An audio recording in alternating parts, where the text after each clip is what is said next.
World-class faculty, cutting-edge labs, and immersive learning. A vibrant campus life beyond the classroom. SGT University, nurturing future leaders.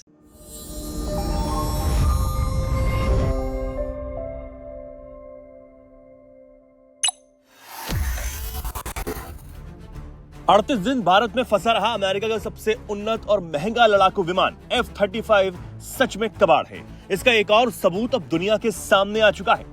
ताजा मामला Japan का है, जहां Britain के स्वामित्व वाले एक अमेरिकी F-35B स्टेल्थ फाइटर जेट ने इमरजेंसी लैंडिंग की। ये विमान ब्रिटेन के एयरक्राफ्ट कैरियर स्काई ग्रुप का हिस्सा था। अब ये पिछले 2 महीने में ब्रिटिश F-35B की दूसरी इमरजेंसी लैंडिंग है। इससे पहले 14 जून को HMS प्रिंस ऑफ वेल्स के एक F-35 को हाइड्रोलिक सिस्टम में खराबी की वजह से भारत के केरल के तिरुवनंतपुरम हवाई अड्डे पर इमरजेंसी लैंडिंग करनी पड़ी थी। तब वो जेट 38 दिनों तक वहां खड़ा रहा और मरम्मत के बाद 22 जुलाई को भारत से रवाना हुआ था। ब्रिटिश हाई कमीशन ने भारतीय अधिकारियों के सहयोग के लिए उनका आभार भी व्यक्त किया था। लेकिन अब जापानी एयरपोर्ट के अधिकारियों ने क्योदो न्यूज को बताया है कि एक ब्रिटिश F-35 स्टेल्थ लड़ाकू विमान को रविवार को दक्षिण पश्चिम जापान के कागोशिमा हवाई अड्डे पर खराबी की वजह से आपातकालीन लैंडिंग करनी पड़ी। रविवार सुबह लगभग 11:30 बजे लैंड हुए इस विमान के बाद तकरीबन 20 मिनट तक कागोशिमा हवाई अड्डे को बंद रहना पड़ा, जिससे कई कमर्शियल उड़ानों में देरी हुई।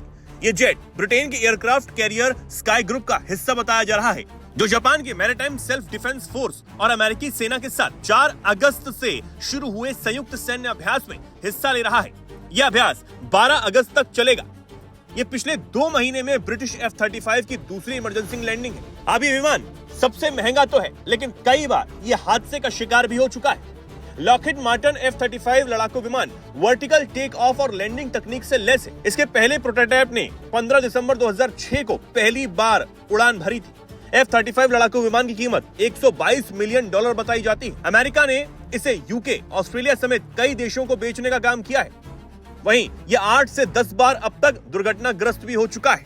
वहीं इस साल फरवरी में प्रधानमंत्री नरेंद्र मोदी के व्हाइट हाउस के दौरे के दौरान अमेरिकी राष्ट्रपति डोनाल्ड ट्रंप ने भारत को फाइटर जेट बेचने की पेशकश भी की थी। इसके बाद अप्रैल में भारत दौरे पर आए अमेरिका के उपराष्ट्रपति JD वेंस ने भी भारत को F-35 खरीदने का ऑफर दिया था।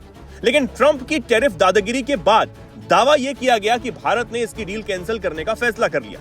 हालांकि विदेश मंत्रालय ने इससे साफ इनकार भी किया। अब जापान में फंसे इस विमान के बाद उसका निरीक्षण किया जा रहा है और इसे ठीक करने की भरपूर कोशिश भी की जा रही है। F-35 की आपात लैंडिंग का यह दूसरा मामला होने की वजह से इस विमान की अब विश्वसनीयता पर कई सवाल भी खड़े होने लगे हैं। चीनी और रूसी मीडिया ने इस विमान के बार-बार खराब होने पर जमकर तंज कसा है। चीनी विशेषज्ञ का तो यह मानना है कि इसके तकनीकी रूप से जटिल होने और गंभीर रखरखाव की वजह से ये चुनौतियों का सामना बार-बार कर रहा है। अब दुनिया में F-35 की वजह से जिस तरीके से अमेरिका की फजीयत हो रही है, वो दुनिया के सामने है और भारत को F-35 बेचने की होड़ में लगा अमेरिका अब क्या मुंह दिखाएगा, ये देखने वाली बात होगी।